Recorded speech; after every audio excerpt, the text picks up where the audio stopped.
Welcome everybody to finally the premier Dottendo Commentary playthrough, Super Mario Galaxy for the Nintendo Wii. I'm Chaz. I'm Tanya. And we're going to take you through one of Mario's most interesting and epic 3D adventures ever. Get things started with our opening of the save file. I like how you get to choose your own face as your planet, basically. Something they're going to kind of reuse later on in the sequel, too, which we will eventually get around to. So, first impressions, you've played the game before. What do you think of it overall? I think it's very confusing for the directionally challenged. I can never keep track of where I am in that game, ever. It's a little interesting. Yeah, you'll see it's basically classic Mario platforming with a bit of a twist.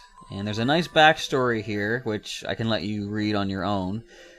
Got a nice bit of stars raining down, which, as we were saying off camera, usually is an omen of bad tidings in Japan. Yeah, major omen of bad tidings. There's usually disaster coming, but fortunately, I'm sure since this isn't Japan, it's the Mushroom Kingdom, nothing but good stuff is about to happen to these folks. So it leads to a Star Festival being held, at which point... I'll be waiting for you at the castle on the night of the Star Festival. There's something I'd like to give you. From Peach. I could have read that for you, but I can't quite do that voice. I don't think anyone would want you to. And I still just like how excited Mario is when he hears there's something she wants to give him, and he's all excited and happy. I wonder how selfish Mario actually is. So as you can see, random star things are raining down all around the Mushroom Kingdom, and as this toad points out, you can just point your Wii cursor at the screen to pick them up and gather them up. We don't know what they do yet, but again, Mario likes to collect things. Little odds and ends that appear out of nowhere. The triple jump is back. Ow. Bounce off a toad's head, that's always fun. And here we come to probably one of Bowser's most devastating attacks I've ever seen on the Mushroom Kingdom. Normally he just kind of invades to conquer the place, but he just blew up a building. And he's still raining fire and destruction. The old airship fleet is back again. And looks like ice spells. Like Mario's running through. Come on, Bowser, I got something from the princess. Stop it! I'm sure that's what he's saying, too. He doesn't care about the toads. I want my prize, dang it! So, in a typical Mario fashion, you probably could have expected that King Bowser Koopa has come to kidnap the princess. Again. She has a strange, looks like a pillow for some reason there. I do like the graphics in this scene. It's Bowser normally I always see as a bit of a bully, a bit of a pushover, but they've really, intensified the seriousness of him with this scene here. Oh, there's her guards. The Royal Mushroom Guards. I love how they hide behind her. That's hilarious. This is why she gets kidnapped all the time. Bowser somehow has lightning powers. He's using Thundara or something. Which is impressive in and of itself. Summoning a mysterious UFO from out of nowhere. Which is also very impressive. Alright, back to action. Mario can do nothing for these toads. Jumping on them does nothing to help them, so let's just move. More fiery cannonball still raining down. I like how the layout of this here is pretty much the same as from Super Mario 64. It's like they could have easily redone the castle each time you see it, but they try and keep it consistent from game to game. Even in Super Mario Kart 64 they had, or just Mario Kart 64, one of the stages there was a side road you could take, and it takes you actually to the castle from Super Mario 64. I hope I recall that one. There's a neat little touch they threw in there. And we got the UFO slicing and dicing up the planet, apparently. See, they kind of intensify things a little bit here. Bowser usually kidnaps the princess and takes her away. This time he kidnaps the castle. Along with all her guards. And various retinue. Yeah, he's not taking no for an answer this time. Apparently not. I'm surprised he didn't take the waterfall with him. That would have been impressive.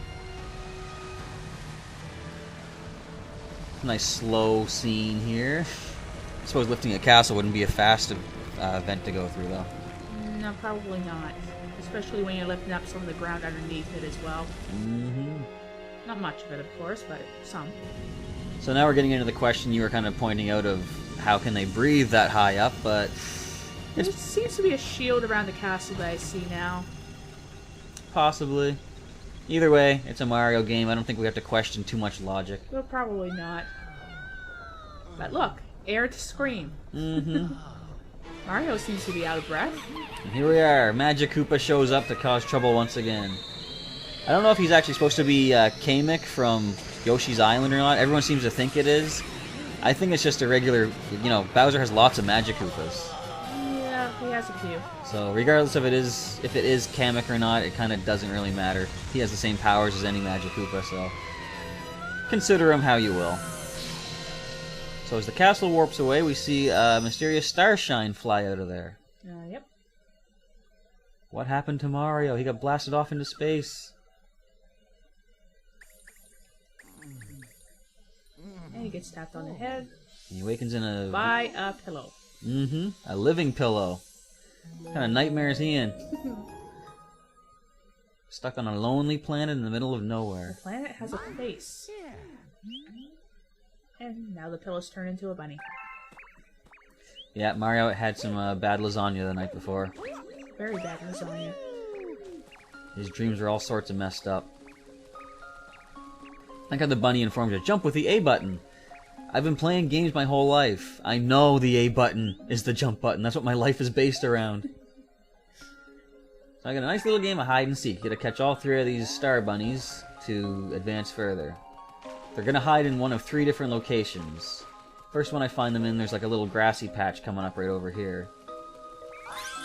Finding them is the easy part. Catching them can be difficult. Annoying little rabbit thing. Mm-hmm. And I'm not fussed about where Mario's hand is, but, you know, whatever. It's a rabbit. It got the job done. Yeah. So they give you a hint about the next one. They said the crater. Oh, that was easy. There's the next one. And away he goes. The hard part is when they make a really sharp turn, they can like just run right behind you sometimes, and it's hard for you to get yourself turned around quickly the way the 3D movement of the planet goes. And again, the hand is not where I would like it to be, Mm-hmm. but whatever. So he mentions the pipe, which just happens to be right there. I like how that worked out. Every bunny that I had to get was right beside me. Last one to catch. Purely coincidence, I'm sure.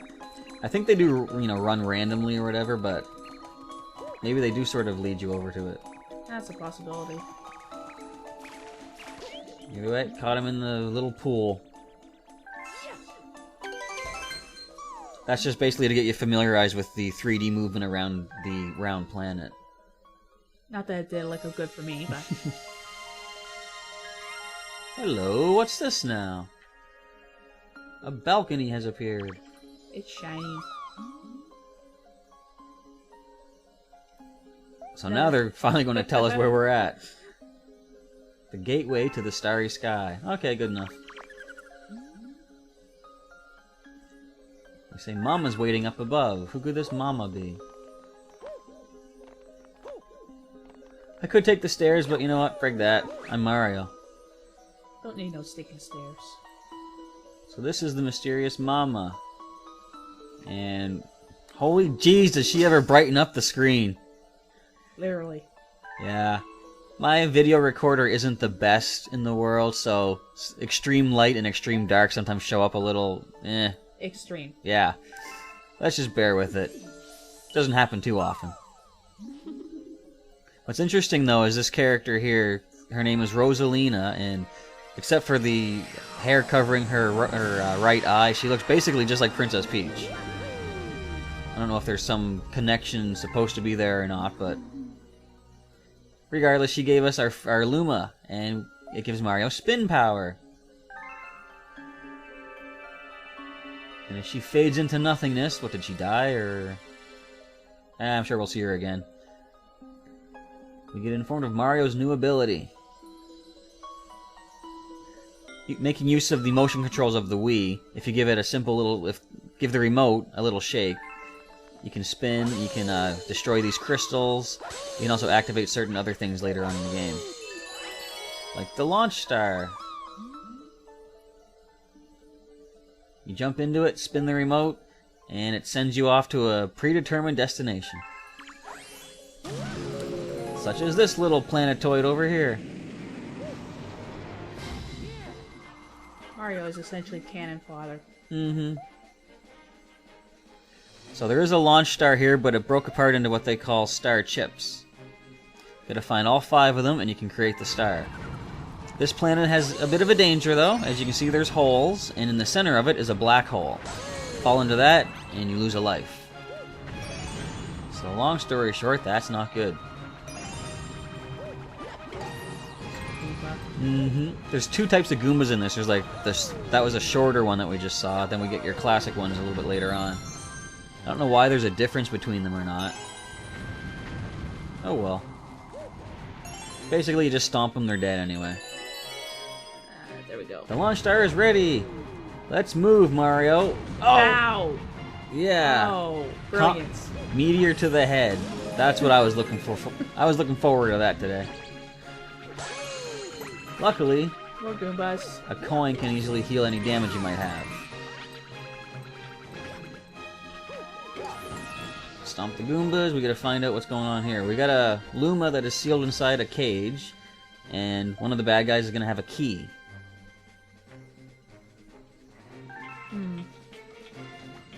So, gotta find just which one it is. There's a lot of the shorter Goombas, but as you see coming up to the left, the real Goomba has the key. So basically, keep your eyes peeled for the real Goombas like that, and they're probably the ones you want to go for. Especially on this next planet thing we get to. This guy transforms you into a sling star, which basically is like a lesser version of a launch star. It gets you a certain distance, and then if you come into contact with another gravity source, that'll pull you in. Seriously, those little planets must have serious gravity. Because he always lands with this humongous stud. As you can see, I'm stomping the real Goombas, but I'm not getting anything. But what the heck is this off to the side? Oh dear lord, it's Mega Goomba! And you ran into him. That was, yeah. But I like how just a simple spin still trips him up. Luckily, with the key, we unlock that cage. We can head down into that pipe. Now for a nice little heal up. So, as we descend into the pipe, we will catch you in part 2 of Super Mario Galaxy.